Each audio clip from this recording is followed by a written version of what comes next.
Le secret des riches pour vivre sans dépenser leur argent. Certains ne vendent jamais leurs actifs. Non, ils ne retirent pas leur argent. Ils ont une autre stratégie.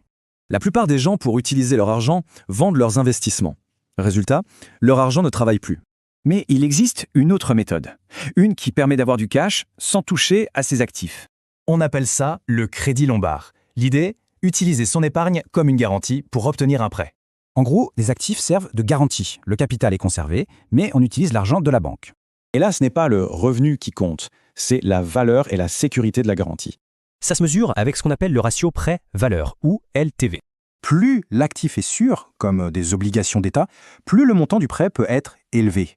Allez, regardons un exemple concret pour que ce soit bien clair. Imagine un investisseur avec 1,4 million d'euros en actions. Il n'y touche pas. Il met ce portefeuille en garantie et la banque lui accorde un LTV de 70%.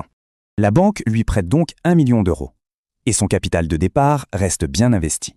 Il vit avec cet argent emprunté pendant que son propre capital continue de travailler pour lui. Mais attention, pas besoin d'être millionnaire pour appliquer ce principe.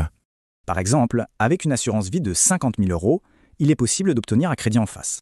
On garde son épargne et on utilise ce crédit pour financer un projet ou un autre investissement.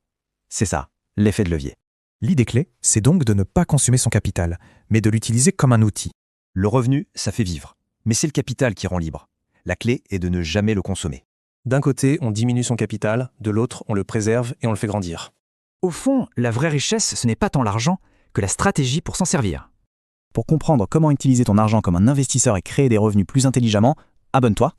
Vinéon Finance. Mieux comprendre, mieux décider, mieux investir.